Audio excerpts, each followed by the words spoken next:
Hello दोस्तों, नमस्कार। आप सभी का स्वागत है आपके यूट्यूब चैनल आर के लर्निंग पॉइंट में। इस चैनल में आपको आज से क्लास 10th की प्रिपरेशन कराई जाएगी। बोर्ड को देखते हुए टाइम बहुत कम है, लेकिन कम समय में हम बहुत कुछ पढ़ने वाले हैं। और आज हम शुरुआत करते हैं अपने साइंस से। और साइंस का पहला चैप्टर है हमारा रासायनिक समीकरण, रासायनिक प्रक्रिया एवं उसके प्रकार। तो आइए बिना समय गवाए हुए हम अपने टॉपिक की ओर चलते हैं। तो हमारा पहला टॉपिक है जो इसमें आता है, पहले आते हैं परिवर्तन। तो परिवर्तन क्या होते हैं? परिवर्तन हमारे दो प्रकार के होते हैं। नंबर एक, भौतिक परिवर्तन, और नंबर दो, रासायनिक परिवर्तन। भौतिक परिवर्तन और रासायनिक परिवर्तन, इसके तो कुछ खास एग्जाम्पल है वो हम कराएंगे। तो भौतिक परिवर्तन जिसे इंग्लिश में बोलते हैं फिजिकल चेंज। तो physical change can be easily reversed, but chemical change is not easily reversed, can not be easily reversed. मतलब इसे हम दोबारा प्राप्त कर सकते हैं, लेकिन रासायनिक परिवर्तन को हम दोबारा प्राप्त नहीं कर सकते हैं। जैसे कि इसमें जो मेन एग्जाम्पल है जो एग्जाम में आई हुए है वह है वाष्पोत्सर्जन, एवापोरेशन, और है हमारा मोम का पिघलना, मोम का पिघलना, और है इसमें हमारा पानी का जमना। मतलब पानी की कोई भी स्टेट हो, पानी का जमना। ये सारी के सारे जो हमारे एग्जाम की दृष्टि से इंपॉर्टेंट है। मोम का पिघलना अगर एग्जाम में आए तो उसे हम भौतिक परिवर्तन करेंगे, लेकिन मोम का जलना आए तो उसे हम रासायनिक परिवर्तन में करेंगे। तो रासायनिक परिवर्तन में कुछ है, दूध से दही का बनना। अगर दूध से दही बन जाए, दूध से दही का बनना। और भी है हमारे, लोहे पर जंग लगना, लोहे पर जंग का लगना। और है हमारे भोजन का पाचन या भोजन का पचना। ये एग्जाम में आए हुए उदाहरण है ये। तो भौतिक परिवर्तन क्या होते हैं? Physical change can be easily reversed, और chemical change can not be easily reversed. इसके कुछ इंपोर्टेंट एग्जांपल हैं, वाष्पोत्सर्जन है, मोम का पिघलना है, पानी का जमना है। ये सारे भौतिक परिवर्तन है एग्जाम में जो आए हुए हैं वो। रासायनिक परिवर्तन में क्या है? दूध से दही का बनना, लोहे पर जंग का लगना, भोजन का पचना। ये सब क्या है? रासायनिक परिवर्तन। ये एग्जाम की दृष्टि से इंपॉर्टेंट आई हुई है। आगे टॉपिक है इसमें रासायनिक अभिक्रिया। इतना आप नोट कर सकते हो या स्क्रीनशॉट ले सकते हो।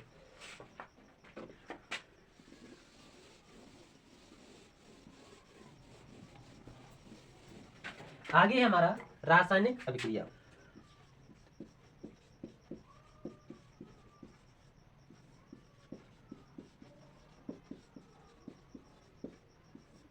रासायनिक अभिक्रिया क्या है? तो दो या दो से अधिक पदार्थ, दो या दो से अधिक पदार्थ रासायनिक परिवर्तन करके या संयोग करके नए पदार्थ बनाते हैं, और उन पदार्थों की गुण भिन्न होते हैं। तो इस पूरे प्रक्रम को, इस पूरे प्रोसेस को क्या कहते हैं? रासायनिक अभिक्रिया कहते हैं। या यूं कहें, रासायनिक अभिक्रिया, रासायनिक अभिक्रिया के दौरान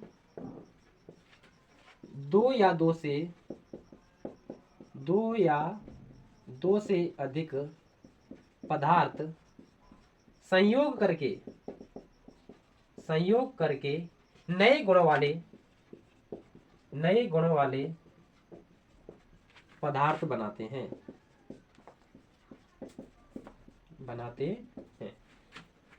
ये परिभाषा सिंपल परिभाषा है।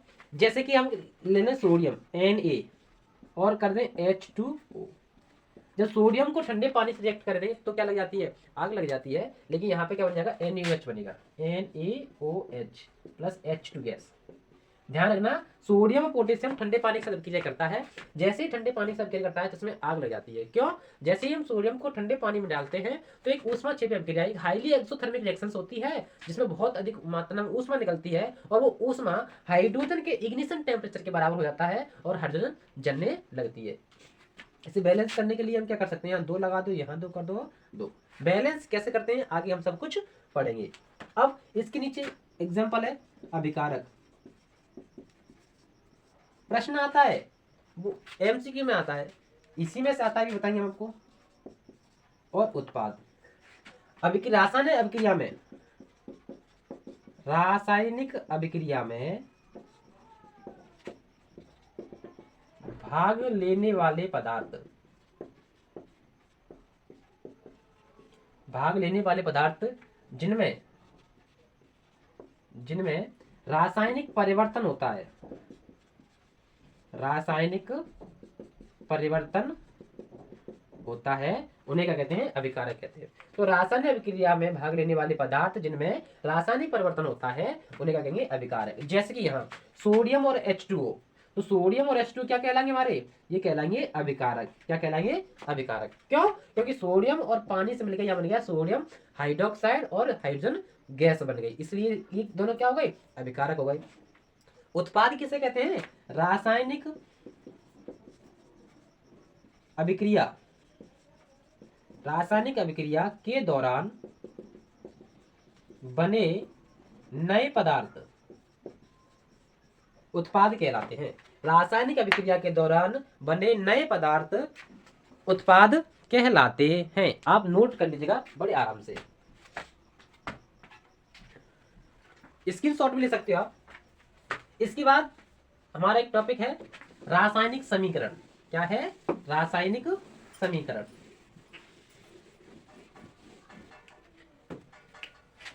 रासायनिक समीकरण। देखिए संसाधनों की कमी है, लेकिन आपको पूरा एग्जाम की दृष्टि से इंपोर्टेंट सब कुछ कराया जाएगा। रासायनिक समीकरण किसे कहते हैं? तो रासायनिक अभिक्रिया को प्रतीकात्मक रूप देना, रासायनिक अभिक्रिया को प्रतीकात्मक रूप देना। तो रासायनिक अभिक्रिया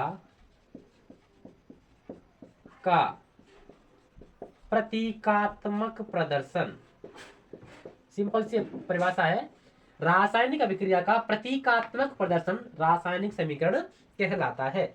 जैसे हम बात करें मीथेन की, मीथेन और ऑक्सीजन। अगर हम मीथेन और ऑक्सीजन की बात करें तो रिएक्शन बनेगी हमारी कार्बन डाइऑक्साइड, कार्बन डाइऑक्साइड, और साथ में बनेगा हमारा वाटर, और साथ में क्या बनेगा हमारा? वाटर। मीथेन, तो मीथेन का सिंबॉलिक रिप्रेजेंटेशन होता है CH4, तो CH4। ऑक्सीजन का होता है हमारा O2, कार्बन डाइऑक्साइड का होता है हमारा CO2, वाटर का होता है H2O। तो ये क्या थी हमारी? ये थी हमारी रासायनिक अभिक्रिया, और इसको हमने प्रतीक के रूप में लिख दिया। इसे हमने किस में लिख दिया? प्रतीक के रूप में लिख दिया। तो इसलिए ये हमारी क्या हो गई? रासायनिक समीकरण हो गई। क्या हो गई? रासायनिक समीकरण हो गई। ध्यान रखना, यहां पर एक नियम फॉलो होता है, वो होता है द्रव्यमान संरक्षण का नियम, द्रव्यमान संरक्षण का नियम। इसका मतलब क्या है? रासायनिक अभिक्रिया के दौरान द्रव्यमान को तो ना उत्पन्न किया जा सकता है और ना ही नष्ट किया जा सकता है। मास can be neither create nor be destroyed. तो द्रव्यमान संरक्षण का नियम क्या है? आता नहीं, हालांकि पता होना चाहिए। यानी कि इधर जितने भी परमाणु हैं, अणु हैं, उन और यहाँ यानी कि अभिकारक में और उत्पाद में परमाणु संख्या कैसे होनी चाहिए? बराबर होनी चाहिए। यदि रासायनिक समीकरण में अभिकारकों के परमाणुओं की संख्या और उत्पादों की परमाणु संख्या बराबर है, तब उसे हम कहेंगे संतुलित रासायनिक समीकरण, संतुलित रासायनिक समीकरण। और जब परमाणु की संख्या बराबर नहीं है, यानी कोई भी रासायनिक समीकरण द्रव्यमान संरक्षण का पालन नहीं कर रहा है, तो उसको बोलेंगे कंकाली रासायनिक समीकरण, कंकाली रासायनिक समीकरण। आई बात समझ में?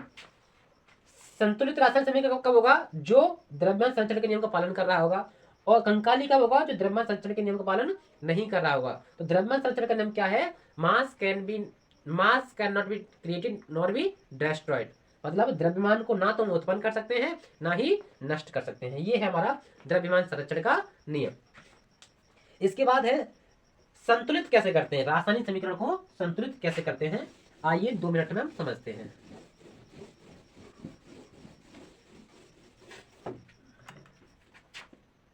रासायनिक समीकरण को संतुलित करना। मान लीजिएगा हमने लिखा Na प्लस H2O, तो बनेगा NaOH plus H2O, sorry H2 बनेगा हाइड्रोजन। तो इसे हम कैसे सॉल्व करेंगे? तो इसके लिए हमारे पास उपाय है, ये है, सबसे पहले इन्हें हम कर देंगे ब्रैकेट में क्लोज। क्या कर देंगे? ब्रैकेट में क्लोज। इंक डाल दें पहले, कम दिखाई दे रहा होगा शायद।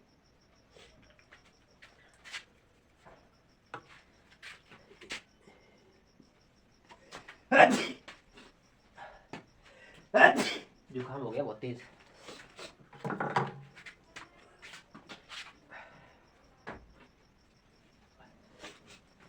इसे हमने क्या कर लिया है? क्लोज कर लिया। अब यहां देखेंगे, यहां Na कितना है हमारा? 1 है। यहां Na कितना हमारा? 1 है। यहां H कितने हमारे? 2। और यहाँ H कितने हमारे? यहाँ 2 है, लेकिन यहाँ पे H कितने? 1 है। तो यहाँ पर H 2 और 1 3 हो रहे हैं, यहाँ पर H कितने? 2। तो 2 को हम बढ़ा सकते हैं, और इधर 2 है, इधर 3 है, तो क्या करें? इधर 4 कितने हो जाए? यहाँ पे 4 हो जाए, और यहाँ भी 4 हो जाए। ऐसे कर सकते हैं? हाँ जी कर सकते हैं। मान लो 2 यहाँ लगा दिया हमने आगे, तो यहाँ H कितने हो गए? 2। H यहाँ कितने हो गए? 2। कितने हो गए? 4 H हो गए। इधर देखो, यहाँ H कितने है? 2। अब यहाँ पे 2 लगा दो, 2 दूनी 4, यहाँ भी 4 H हो गए। ठीक, यहाँ ऑक्सीजन कितने? यहाँ पर 2। यहाँ ऑक्सीजन कितने है? 2, बराबर है। Na यहाँ पे कितना है? 1। Na यहाँ कितने है? 2, तो यहाँ 2 लगा दो। तो इसे इस फॉर्मूले लिख दो, 2Na प्लस 2H2O एरो करके 2NaOH प्लस के H2 उड़ जाती है कैसे? इस प्रकार से हम रासायनिक समीकरण को संतुलित करते हैं। ठीक, आप इन्हें घर पे करके देखिएगा। अगर आप इन्हें सॉल्व कर सकते हो तो कमेंट बॉक्स में जरूर सॉल्व करके इन्हें लिखिएगा।